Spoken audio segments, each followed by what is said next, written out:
Hey guys, तो miss Marvel का third episode अब तक का सबसे इंटरेस्टिंग और एक्शन पैक्ड एपिसोड था। इस एपिसोड में हमें नजमा की असली इंटेंशंस के बारे में भी पता चला, लेकिन साथ ही साथ हमें कमाला की परनानी आयशा के बारे में भी पता चला और इवन कमाला के इस ब्रेसलेट के ओरिजिन के बारे में भी, जो एपिसोड के एंड में एक और विजन दिखाता है कमाला और नजमा को। लेकिन आखिर वो विजन क्या था और एपिसोड 4 से उसका क्या कनेक्शन होने वाला है, इस वीडियो में हम इसी के बारे में डिस्कस करेंगे। शुरू करने से पहले पोटेंशियल स्पॉइलर वार्निंग रहेगी एपिसोड 4 को लेके, और अगर आप इस चैनल पर नए हो तो सब्सक्राइब जरूर कर लेना सो दैट आपको हमारे लेटेस्ट वीडियोस की अपडेट्स रेगुलरली मिल सके। So without wasting any further time, let's get started.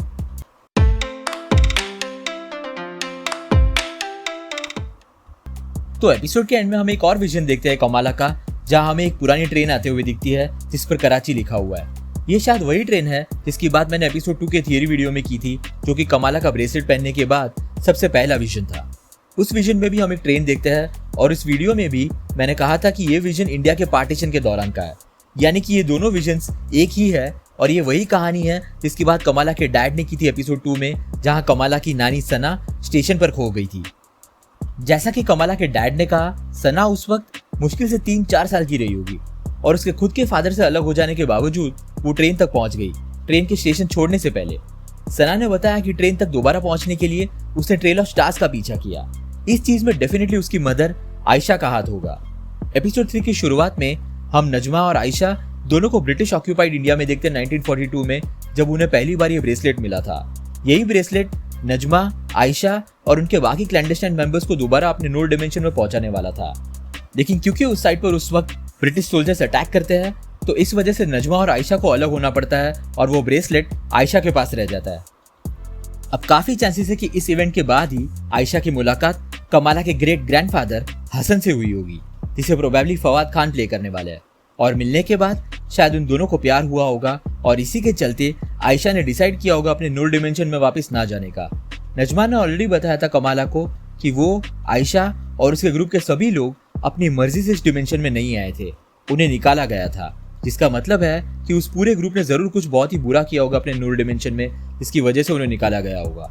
अब हसन के उसके लाइफ में एंटर होने की वजह से और सना के बॉर्न होने की वजह से आयशा का जरूर चेंज ऑफ हार्ट हुआ होगा और अब वो नजमा के इस मिशन से अलग हो गई होगी, और इसी वजह से आयशा ने अपना ब्रेसलेट नजमा और बाकी लोगों को नहीं दिया होगा, एज उसे पता होगा कि नजमा वापस नूर डिमेंशन में जाने के बाद क्या कर सकती है, और इसके चलते नजमा और आयशा एक वक्त के बाद एक दूसरे के दुश्मन बन गए होंगे।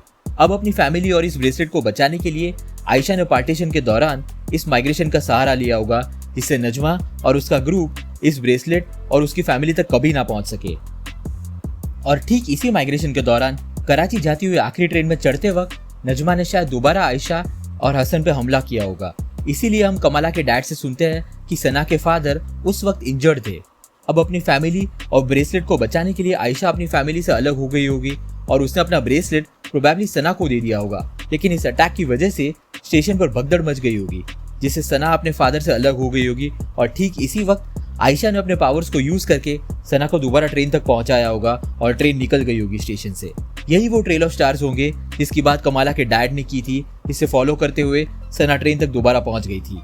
और नजमा को ब्रेसलेट के बारे में ठीक इसके बाद पता चला होगा और काफी चांसेस है कि गुस्से में आकर उसने आयशा को मार दिया होगा, क्योंकि कमाला के डैड भी बोलते हैं कि वो आखिरी दिन था जब सना और उसके फादर को आयशा दिखी थी। अब ये ऑब्वियसली एक थियरी ही है, लेकिन काफी चांसेस है कि एपिसोड 4 में ये फ्लैशबैक स्टोरी हमें देखने मिलेगी।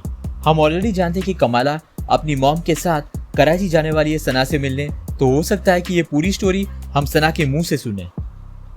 और प्रोबेबली एपिसोड 4 में हम रेड डैगर को भी देख सकते हैं, जिसके भी मल्टीपल शॉट्स हमें ट्रेलर में दिखते हैं कमाला के साथ। कॉमिक्स में रेड डैगर का असली नाम है करीम, जो है तो एक स्टूडेंट ही, लेकिन बिहाइंड द सीन्स वो लोगों की मदद करता है और उन्हें बचाता है रेड डैगर बनके। अब इंटरेस्टिंग बात यह है कि कॉमिक्स में करीम कमाला की नानी के साथ रहता था कराची में। प्रोबेबली इस शो में भी वो सना के साथ ही रहता होगा और कमाला करीम से अपने नानी के घर पर ही मिल सकती है पहली बार।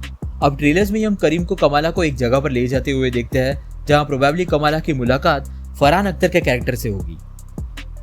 हो सकता है कि फरहान अख्तर का कैरेक्टर शायद रेड डैगर का प्रीवियस वर्जन हो, यानी कि करीम के पहले के जनरेशन का रेड डैगर, और शायद उसका इनकाउंटर इस ब्रेसलेट के साथ पहले भी हुआ हो।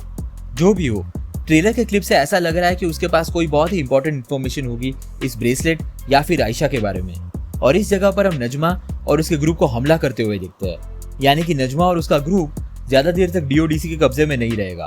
अब उनको डीओडीसी ने खुद रिलीज किया या फिर उसका पूरा ग्रुप वहां से भाग निकला, ये देखना इंटरेस्टिंग होगा, कंसिडरिंग कि डीओडीसी के इंटेंशंस भी काफी वेग है इस वक्त। तो ये थी मेरी थियरी एपिसोड 4 को लेके। आपके क्या थॉट्स है इस थियरी के ऊपर, और आपके हिसाब से कमला के इस विजन का मतलब क्या था? अपनी थियरीज नीचे कमेंट सेक्शन में जरूर बताना।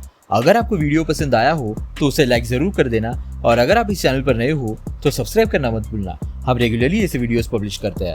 हमारी रीसेंट वीडियोस को देखने के लिए यहाँ पे क्लिक करें। Thank you so much for watching guys, stay safe.